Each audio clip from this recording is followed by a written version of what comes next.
నిజం చెప్పండి. రోజు వంట చేసేటప్పుడు మీరు వాడే నూనె గురించి ఎప్పుడైనా ఆలోచించారా? ఇది నిజంగా నా కుటుంబ ఆరోగ్యానికి మంచిదేనా అని? చాలా మంది ఆలోచించరు. ఎందుకంటే రిఫైన్డ్ ఆయిల్ క్లీన్గా, వాసన లేకుండా సురక్షితంగా కనిపిస్తుంది కాబట్టి మనం నమ్మేస్తాం. కానీ అది ఫ్యాక్టరీలో అధిక వేడి కెమికల్స్తో ప్రాసెస్ చేయబడుతుందని చాలా మందికి తెలియదు. అలా ప్రాసెస్ చేసిన నూనెలో పోషక విలువలు తక్కువగా ఉండడం వల్ల శరీరం దాన్ని ఆహారంలా పూర్తిగా గుర్తించకపోవచ్చు.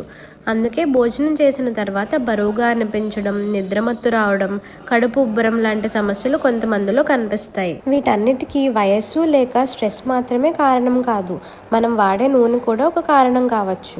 ఇలాంటి నూనె శరీరంలో నెమ్మదిగా కొవ్వు నిల్వలుగా మారి చెడు కొలెస్ట్రాల్ పెరిగే ప్రమాదాన్ని పెంచవచ్చని పరిశోధనలు సూచిస్తున్నాయి. ఇది ఒక్క రోజులో కాదు, కానీ కాలక్రమేణా జరుగుతుంది. మనం ప్రేమతో కుటుంబానికి వంట చేస్తాం, ఆరోగ్యం ఇస్తున్నాం అనుకుంటాం, కానీ తెలియకుండా తప్పు నూనె ఎంపిక చేస్తున్నామేమో అని ఒకసారి ఆలోచించాల్సిన అవసరం ఉంది. ఇక్కడ గుర్తుపెట్టుకోవాల్సిన నిజం ఏమిటంటే కొవ్వు శత్రువు కాదు, కానీ సరైన నూనెను ఎంచుకోవడం మాత్రమే కీలకం. అందుకే రిఫైన్డ్ ఆయిల్ స్థానంలో కోల్డ్ ప్రెస్డ్ వేరుశనగ నూనె, నువ్వుల నూనె, కొబ్బరి నూనె లేదా కొద్దిగా నెయ్యి లాంటి సహజమైన ఎంపికలను తక్కువ మోతాదులో ఉపయోగించడం మేలైనది. ఎందుకంటే 3 చెంచాల రిఫైన్డ్ ఆయిల్ కంటే 1 చెంచా నిజమైన నూనె మీ కుటుంబానికి వేల రెట్లు సురక్షితం. ఈ రోజు వంట చేయక ముందు మీ నూనె బాటిల్ ని చూసి ఒక ప్రశ్న అడగండి, ఇది నా ఆరోగ్యానికి సహాయపడుతుందా లేక నెమ్మదిగా నష్టమిస్తుందా అని. ఆ ఆలోచనతోనే ఆరోగ్య మార్పు మొదలవుతుంది.